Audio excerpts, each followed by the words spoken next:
আলহামদুলিল্লাহ ওয়াকাফা ওসালামুন আলা ইবাদিহিল্লাযীনা ইসতাফা আম্মা বা'দ। সুপ্রিয় দর্শক শ্রোতা, আসসালামু আলাইকুম ওয়া রাহমাতুল্লাহি ওয়া বারাকাতুহু। সময় সংবাদের নিয়মিত অনুষ্ঠান তাসাউফ থেকে আপনাদের সকলকে জানাচ্ছি আন্তরিক শুভেচ্ছা ও মোবারকবাদ। সুপ্রিয় শ্রোতা, আজ আমরা আলোচনা করব পরিবেশ দূষণমুক্ত রাখতে ইসলামের শিক্ষা। সুপ্রিয় শ্রোতা, আমরা জানি যে মহান রব্বুল আলামিন মানুষকে শখের বশে সৃষ্টি করেছেন এবং সৃষ্টি করেই শেষ নয়, আল্লাহ তাআলা মানুষকে শ্রেষ্ঠত্বের আসনে আসীন করেছেন এবং আল্লাহর অগণিত এই মাখলুকাতের মধ্যে মানুষকে শ্রেষ্ঠত্ব দিয়েছেন, তাকে সম্মানের আসনে অধিষ্ঠিত করেছেন। যেমনটি আল্লাহ রব্বুল আলামিন তার পবিত্র কোরআন কারিমে যে কথাটি বলেছেন, ওয়ালাকাদ কাররামনা বানি আদম ওয়া হামালনাহুম ফিল বাররি ওয়াল বাহরি ওয়া রাযাকনাহুম মিনাত তাইয়্যিবাত ওয়া ফাদ্দালনাহুম আলা কাসীরিম মিম্মান খালাকনা তাফদীলা। সূরা বনী ইসরাঈলের ৭০ নম্বর আয়াতে আল্লাহ তাআলা বলেন যে আমি আদম সন্তানদেরকে আমি সম্মানিত করেছি এবং জলে ও স্থলে তাকে বাহনের ব্যবস্থা করেছি। তার মানে আল্লাহ রাব্বুল আলামিন মানুষের সম্মানের কারণে কিন্তু এই জলে এবং স্থলে তার বাহন ব্যবস্থা করেছেন। আকাশে এই বিশাল ওজন নিয়ে উঠতে পারছে এবং সমুদ্রের মধ্যে এই বিশাল বহর নিয়ে এত শক্তিশালী বিষয়গুলোকে সে বহন করে পৃথিবীর এক প্রান্ত থেকে অন্য প্রান্তে নিয়ে যাচ্ছে। এটা শুধু মানুষের সম্মানের কারণে।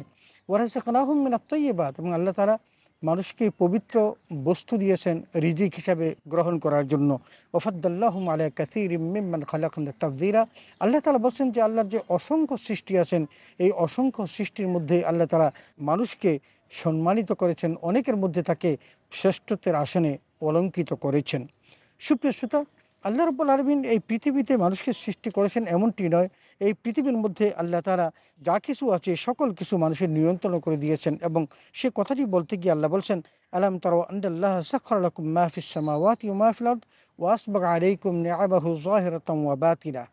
সূরা লুকমানের ২০ নম্বর আয়াতে আল্লাহ তাআলা বলেন যে তুমি কি দেখো না যে আল্লাহ রাব্বুল আলামিন আসমান এবং জমিনে যা কিছু আছে সকল কিছু তার নিয়ন্ত্রণ করে রেখে দিয়েছেন এবং মানুষের জন্য তার প্রকাশ্য এবং অপ্রকাশ্য সকল নিয়ামতকে আল্লাহ তাআলা পরিপূর্ণ করে দিয়েছেন। তার মানে মানুষ পৃথিবীতে বসবাস করবে এবং পৃথিবীর মধ্যে সে সুন্দর এবং স্বাচ্ছন্দ্যে থাকার জন্য যত রকমের বিহিত ব্যবস্থা থাকা দরকার আসমান এবং জমিনে, আমার আল্লাহ তাআলা সকল কিছু সকল নিয়ামত ওই মানুষের জন্য আল্লাহ পরিপূর্ণ করে দিয়েছেন। এই জন্য পবিত্র কোরআন কারীমে আল্লাহ তাআলা মানুষের কল্যাণে যে সকল কিছু সৃষ্টি করেছেন সে কথাটি সূরা বাকারার ২৯ নম্বর আয়াতে আল্লাহ তাআলা বলছেন, হুয়াল্লাযী খালাকা লাকুম মা ফিল আরদি জামিআ।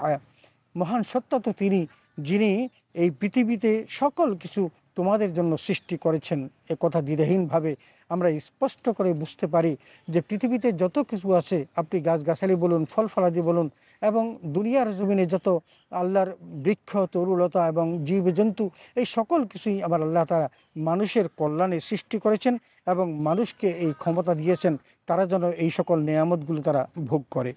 আমরা দেখি যে আল্লাহ তাআলা সূরা ইয়াসিনের ৩৩ নম্বর আয়াতে বলছেন, ওয়া আয়াতুল লাহুমুল আরদুল মাইতা ইয়াহইয়াইনাহা ওয়া আখরাজনা মিনহা হাব্বান ফামিনহু ইয়াকুলুন। আল্লাহ তাআলা তার যে খাদ্যের ব্যবস্থা করেছেন সে কথাগুলো বলতে গিয়ে বলছেন যে তোমাদের জন্য এই মৃত জমিনটা হলো একটা নিদর্শন। তার মানে তোমরা মৃত জমিন দেখছো, কিন্তু ফাহিয়াইনাহা, আর আমি আল্লাহ তাআলা সেই মৃত জমিনের মধ্যে আমি ফসল ফলানোর ব্যবস্থা করে দিচ্ছি। ওয়া আখরাজনা মিনহা হাব্বান, এবং সেখান থেকে ফসল ফলাদি উৎপন্ন হচ্ছে, বিভিন্ন রকমের খাদ্য দ্রব্য উৎপন্ন হচ্ছে।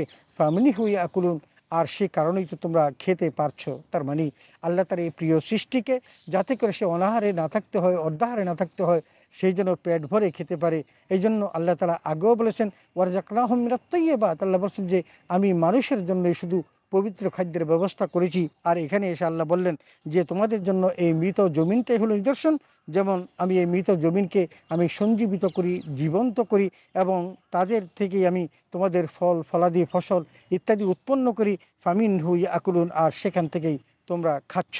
সুপ্রিয় শ্রোতা, এই জন্য আমরা বুঝতে পারি যে আমার আল্লাহ তাআলা পৃথিবীতে মানুষ সৃষ্টি করেছেন এবং আশরাফুল মাখলুকাত হিসেবে তাকে শ্রেষ্ঠত্ব দিয়ে শেষ করেন নাই। মানুষ যাতে করে সুন্দরভাবে বেঁচে থাকতে পারে, ভালো খেয়ে পরে থাকতে পারে, সেই জন্য আল্লাহ তাআলা বিধি মোতাবেক তার এই সৃষ্টিকে সুন্দরভাবে সৃষ্টি করেছেন। যে কথাটি আল্লাহ তাআলা সূরা কামারের ৪৯ নম্বর আয়াতে বলছেন, ইন্না কুল্লা শাইইন খালাকনাহু বিকদার। নিশ্চয়ই তোমরা জেনে রেখো যে আমি প্রত্যেকটি বিষয়কেই পরিমিতভাবে আমি সৃষ্টি করেছি। সুপ্রিয় দর্শক শ্রোতা, এখন আমরা যে বিষয়টি দেখছি সেটা হলো এই, আমার আল্লাহ তাআলা বলছেন যে এই সকল কিছু আমি কিন্তু খেলার ছলে সৃষ্টি করিনি, আমি কিন্তু সৃষ্টি করেছি মানুষের কল্যাণের জন্য। যেমনটি আল্লাহ তাআলা সূরা দোখানের ৩৮ নম্বর আয়াতে বলছেন, ওমা খালাকনাস সামাওয়াতি ওয়াল আরদা ওমা বাইনাহুমা লাঈবিন মা খালাকনাহুমা ইল্লা বিল হক ওয়ালাকিন্না আকসারাহুম লা ইয়ালামুন। আল্লাহ বলছেন যে আমি আসমান এবং জমিনে যা কিছু সৃষ্টি করেছি, যা কিছু আছে, এই কোনো কিছুই আমি খেলার ছলে সৃষ্টি করি নাই। আমি এর সৃষ্টির পিছনে যে রহস্য ছিল সেটা আমি প্রত্যেককে বুঝতে দিয়েছি, এবং মা খালাকনাহুমা ইল্লা বিল হক, এবং এই যে সৃষ্টি করেছি এটাই যে সঠিক সৃষ্টি, এ কথাটি আমি মানুষকে বোঝার ব্যবস্থা করে দিয়েছি। ওয়ালাকিন্না আকসারহুম লা ইয়ালামুন, অথচ অধিকাংশ লোকই এই সম্পর্কে অবগত নয়, অনবহিত। আল্লাহ তাআলা বলছেন যে আমি যে মানুষের কল্যাণে এ সকল কিছু সৃষ্টি করলাম, কিন্তু মানুষ এ সকল বিষয় সম্পর্কে তারা অবহিত নয়, তারা বুঝতে চায় না যে মহান রবের কি পরিমাণ কৃপা তাদের জন্য আছে, এবং মহান রব্বুল আলামিন তাদেরকে কতটা ভালোবেসে এই জগতের সব কিছু আল্লাহ তাআলা সৃষ্টি করে রেখে দিয়েছেন। এই জন্য আল্লাহ তাআলা বলছেন এগুলোর মধ্যে যখন বিপর্যয় সৃষ্টি হয়, তখন মহান রব্বুল আলামিনের পক্ষ থেকে তোমাদের উপর আযাব ও গজব নেমে আসে। সে কথাটি আল্লাহ সূরা রোমের ৪১ নম্বর আয়াতে বলছেন, জাহারাল ফাসাদু ফিল বাররি ওয়াল বাহরি বিমা কাসাবাত আইদিন নাস, জলে স্থলে যা কিছু বিরাজ হচ্ছে, যা কিছু ঘটছে, এই বিপর্যয়গুলো তোমাদের প্রত্যেকের হাতের কামাই। এই জন্য আল্লাহ তাআলা আমাদের জন্য যেই করুণা রেখে দিয়েছেন এবং যেই সমস্ত বিহিত ব্যবস্থা রেখে দিয়েছেন, পরিবেশকে সুন্দর রাখার জন্য যতগুলো এনভায়রনমেন্ট রেখে দিয়েছেন, আমরা যেন সেগুলোকে সঠিকভাবে কাজে লাগাই। তোর মধ্যে আমার আল্লাহ তাআলা বলছেন যে ওয়াজআলনা মিনাল মাই কুল্লা শাইইন হাইয়িন আফালা তাকিলুন। আল্লাহ সূরা আম্বিয়ার ৩০ নম্বর আয়াতে বলছেন যে পৃথিবীর সকল কিছুকে আমি পানি থেকে সৃষ্টি করেছি, তারপর কি তোমরা সেই সম্পর্কে অবহিত হবে না, জ্ঞান করবে না? আল্লাহ রাব্বুল আলামিন আমাদেরকে পানি থেকে, তথা আমরা বাবা এবং মায়ের দুজনের সংমিশ্রণে যে নাপাক পানিটি ছিল সেখান থেকে কিন্তু আমাদের সৃষ্টি। শুধু তাই নয়, আল্লাহ তাআলা পৃথিবীর সমস্ত প্রাণীকুলকেই এই পানি থেকে সৃষ্টি করেছেন। এই পানি মহান আল্লাহ রাব্বুল আলামিনের একটা বিশেষ দান, পানির অপর নাম জীবন। এই জন্য পানি আমাদের সংরক্ষণ করতে হবে। রাসূল আকরাম সাল্লাল্লাহু আলাইহি ওয়াসাল্লাম আমাদেরকে বলেছেন যে কেউ যদি একদম স্রোত পানির মধ্যেও যদি সে থাকে, তবুও যেন সে পানির অপচয় না করে। রাসূল আকরাম সাল্লাল্লাহু আলাইহি ওয়াসাল্লাম সাবধান বাণী উচ্চারণ করেছেন। অতএব আমরা আমাদের পানিকে সংরক্ষণ করব। ২ নম্বর, পাহাড়গুলোকে আল্লাহ তাআলা পেরেক রূপে আমাদের, যাতে করে আমাদের নিয়ে হেলে পড়তে না পারে, এই সুন্দর পৃথিবীটাকে সৃষ্টি করার পর আল্লাহ তাআলা পাহাড় দিয়ে পেরেক করে দিয়েছেন। আল্লাহ তাআলা সেই কথাটি বলছেন সূরা আম্বিয়ার ৩১ নম্বর আয়াতে বলছেন, ওয়াজআলনা ফিল আরদি রাওয়াসিয়া আন তামিদা বিহিম। আল্লাহ তাআলা বলছেন যে আমি তোমাদেরকে এই যে জমিন সৃষ্টি করেছি, এবং সেই জমিনের মধ্যে আমি পাহাড় সৃষ্টি করে এমনভাবে এটাকে আমি আটকিয়ে দিয়েছি যাতে করে মানুষদেরকে নিয়ে এই পাহাড় হেরে পড়তে না পারে।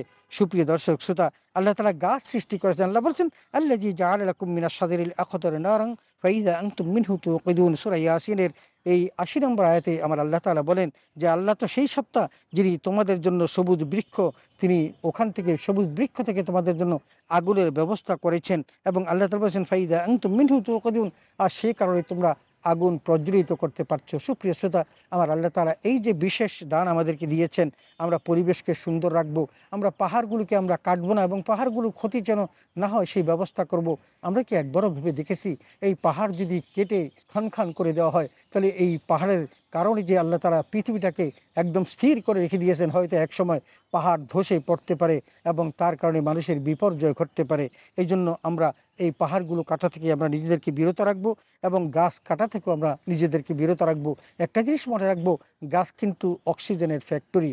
আমরা একটি জিনিস যদি মনে রাখি যে গাছ যে খাদ্য আমাদেরকে দিচ্ছে, অক্সিজেন দিচ্ছে, সেই বিশুদ্ধ অক্সিজেন দিয়েই কিন্তু আমরা আমাদের জীবনটাকে গঠন করছি। আর আমরা যে কার্বন ডাই অক্সাইড নামক বিষাক্ত গ্যাস ছেড়ে দিচ্ছি, সেটা কিন্তু গাছ গ্রহণ করছে। মহান রব্বুল আলামিনের এই যে করুণা, এই যে কম্বিনেশন, আমাদের বিষাক্ত গ্যাস গাছ গ্রহণ করছে, আর গাছের নির্মল স্বচ্ছ অক্সিজেন আমরা গ্রহণ করছি। আমরা কোনোভাবেই যেন আমরা এই পরিবেশকে এগুলো নষ্ট করার মধ্য দিয়ে বিপর্যয় না করি। আমরা বিপর্যয় রোধ করার জন্য আমরা পানি, বাতাস, আগুন, পাহাড় এবং এই সমস্ত গাছগাছালি সংরক্ষণ করি। আল্লাহ তাআলা আমাদের সকলকে এই আলোচনাটি বুঝার এবং তদনুযায়ী আমল করার তৌফিক দান করুন। আমিন। ওয়া আখিরু দাওয়ানা আলহামদুলিল্লাহি রাব্বিল আলামিন। আসসালামু আলাইকুম ওয়া রাহমাতুল্লাহি ওয়া বারাকাতুহু।